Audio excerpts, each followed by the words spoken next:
اب حمزہ کو بھی اس بات کا خیال نہیں کہ بہت جلد علیزے اس کے سامنے آنے والی ہے۔ جس لڑکی کے خیالات وہ دن رات سوچ رہا تھا، اسے اس بات کا اندازہ نہیں تھا کہ قسمت بھی اسے اس کے سامنے لا کر کھڑا کر دے گی، کیونکہ اب علیزے اس بات کا ٹھان چکی ہیں کہ جس طرح اس انسان نے میری بہن کی زندگی تباہ و برباد کر دی ہے، اس سے بدلہ لینے کے لیے چاہے اس کے گھر تک مجھے جانا پڑے میں جاؤں گی اور اپنی بہن کا بدلہ لے کر رہوں گی۔ میں جانتی ہوں ان لوگوں نے ہماری زندگیوں میں ایک طوفان کھڑا کر دیا ہے، یہاں تک کہ پرسکون زندگی کو ان لوگوں نے ایسا بنا دیا کہ اب تو نہ تو ہمیں دن کو سکون ہے اور نہ ہی رات کو چین ہے۔ اب اسے اپنی ماں کا اس طرح تڑپتا ہوا چہرہ دیکھا نہیں جاتا۔ جس طرح سے دونوں بہنوں کی شادی سے ایک دن پہلے بات ختم ہوئی ہے، اب اس کی ماں تو جیتے جی مر چکی ہے، اور سب سے بڑھ کر وہ جو بدنامی اسے فیس کرنی پڑی ہے، وہ اس بات کا اندازہ نہیں لگا سکتی تھی کہ اس کی ماں یہاں تک چلی جائے گی، اس حد تک بیمار ہو جائے گی۔ اب علیزے اپنے گھر کی خوشیوں کو واپس لانے کے لیے یہ حد کراس کرتی ہے، تبھی وہ سکندر کے آفس میں جاتی ہے۔ سکندر کے لیے ان نون بن کر سکندر کو اس بات کا اندازہ نہیں تھا کہ یہ جو لڑکی یہاں آئی ہے وہ کوئی اور نہیں بلکہ اس لڑکی کی بہن ہے جس سے میں نے صرف اور صرف ایک تھپڑ کا بدلہ لینے کے لیے اس کی زندگی تباہ و برباد کر دی۔ تو اس وقت سکندر علیزے کا اتنا کانفیڈنس دیکھ کر تو سوچتا ہے کہ اس سے تو جاب پر مجھے رکھنا ہی ہے، مگر علیزے اب جیسے ہی وہاں حمزہ سے ٹکراتی ہیں تو اس وقت یہی سوچتی ہیں کہ نہیں، مجھے یہاں آنا بھی چاہیے کہ نہیں، مگر پھر تبھی اس کے ذہن میں خیال آتا ہے کہ میں انوشے نہیں ہوں، میں علیزے ہوں، اس لیے میں نہ تو بھٹک سکتی ہوں اور نہ ہی اپنے مقصد سے پیچھے ہٹ سکتی ہوں۔ علیزے، اگر تمہیں اپنی گھر کی خوشیاں برباد کرنے والے انسان سے بدلہ لینا ہے تو تمہیں اس آفس میں رکنا ہی ہوگا، مگر اسے اس بات کا اندازہ بالکل بھی نہیں کہ جس آفس میں وہ رک رہے ہیں وہاں ہی کسی انسان کو اس کے آنے کی اتنی خوشی ہے کہ نہ تو اب اسے دن کو سکون ہے اور نہ ہی رات کو، نہ ہی وہ دن کو سو پاتا ہے اور نہ ہی رات کو۔ پہلے تو بے چینی کی وجہ سے یہ سب کچھ تھا، مگر اب وہ خوشی کی وجہ سے۔ تبھی وہ سوچتا ہے کہ ابھی اگر میں علیزے سے بات کروں گا تو اس وقت ہو سکتا ہے وہ یہ آفس چھوڑ دے، مگر مجھے بہت احتیاط کرنی ہوگی۔ میں ایسا کچھ بھی نہیں چاہتا، بہت ہی مہذب طریقے سے مجھے اس سے بات کرنی ہوگی اور پھر اپنے پیرنٹس کو بھی منانا ہوگا۔ میں جانتا ہوں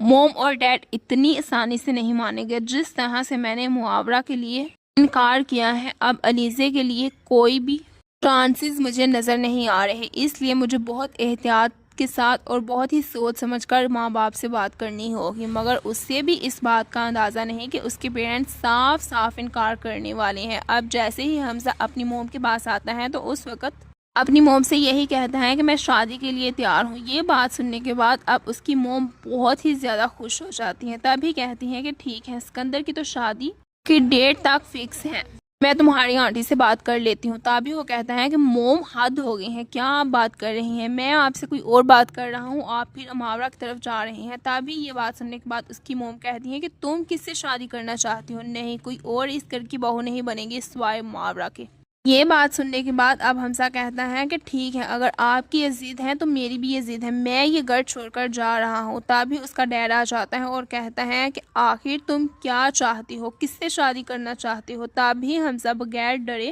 علیزے کا نام لے لیتا ہے، یہاں تک کہ ابھی تک اس نے علیزے سے نہ تو بات کی تھی اور نہ ہی اس کی رضامندی پوچھی تھی، مگر پھر بھی اپنے گھر میں ایسے بات کرتا ہے جیسے وہ دونوں ایک دوسرے کو پسند کرتے ہوں اور ایک دوسرے سے شادی کرنا چاہتے ہوں۔ یہ بات سننے کے بعد اب اس کا ڈیڈ کہتا ہے وہی علیزے جو ہمارے آفس میں نیو امپلائی ہے۔ تبھی وہ کہتا ہے کہ جی ڈیڈ وہی۔ یہ بات سننے کے بعد اب حمزہ کی موم کو بہت ہی زیادہ غصہ آتا ہے، تبھی وہ کہتی ہیں کہ اچھا وہ لڑکی تمہارے ہی ریفرنس سے اس آفس میں آئی ہوگی۔ تبھی حمزہ اپنی ماں کو ایکسپلین کرتا ہے کہ نہیں، ایسا کچھ بھی نہیں، نہ تو میں اسے پہلے جانتا تھا اور نہ ہی وہ مجھے پہلے جانتی تھی، اس لیے آپ کو اس طرح ریئیکٹ کرنے کی کوئی بھی ضرورت نہیں ہے، وہ میرے لیے سراسر ان نون بندی ہے، اس سے بڑھ کر اور کچھ بھی نہیں۔ ہاں، آفس میں پہلی بار اس سے نہیں ملا، اس سے پہلے بھی کئی بار میں اس سے مل چکا تھا، مگر ایسے ہی ہمارا صرف اور صرف جھگڑا ہوتا تھا، مگر میں اس سے محبت کرنے لگا ہوں، اس کے بغیر زندگی گزارنے کا تصور بھی نہیں کر سکتا۔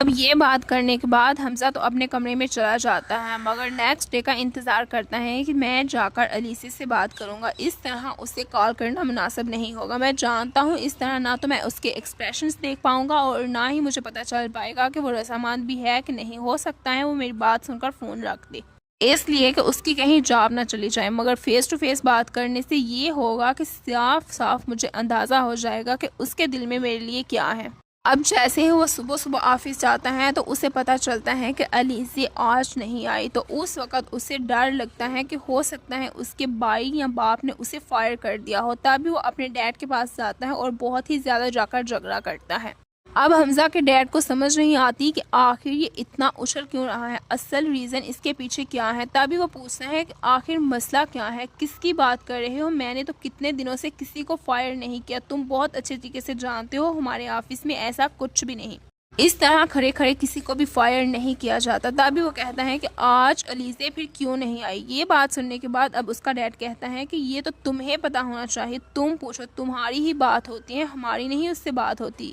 تو اب حمزہ سکھ کا سانس لیتا ہے اور کہتا ہے کہ نہیں، اس سے آج میں نے پرپوز کرنا تھا، مجھے اس بات کا علم نہیں تھا، مجھے یہ لگ رہا تھا کہ شاید آپ نے فائر کر دیا ہے۔ تبھی اس کا ڈیڈ کہتا ہے کہ اچھا، ابھی تک اس کی تم نے مرضی تک نہیں پوچھی اور اس طرح گھر میں فساد کھڑا کیا تھا جیسے تم دونوں اب سے ایک دوسرے سے محبت کرتے ہو۔ تبھی یہ بات سننے کے بعد حمزہ اپنے ڈیڈ سے کہتا ہے کہ یہ ضروری تو نہیں، میں اسے پسند کرتا ہوں، کیا یہ کافی نہیں ہے؟ آپ اس کا ڈیڈ آگے سے نہ تو کوئی بات کرتا ہے اور نہ ہی مزید بحث کرتا ہے، یہی کہتا ہے کہ تم سے بات کرنا ہی بیکار ہے، اس لیے میں اس موضوع پر آفس میں بات بالکل بھی نہیں کرنا چاہتا۔ تو حمزہ یہ کہہ کر اپنے ڈیڈ سے کہ میں علیزے کے پاس جا رہا ہوں خیریت پوچھنے کے لیے وہاں سے نکل جاتا ہے۔ اب حمزہ کے ڈیڈ کو صاف صاف یہ ریڈ سگنل لگ رہا ہوتا ہے، تبھی وہ کہتا ہے کہ یہ تو واقعی میں خطرے کی گھنٹی ہے، ایسا بالکل بھی نہیں ہو سکتا، یہ تو لڑکا اس کا دیوانہ ہو چکا ہے، اس لیے مجھے کچھ کرنا ہوگا جس سے حمزہ اس لڑکی سے دور ہو جائے اور بات ہم تک بھی نہ آئے۔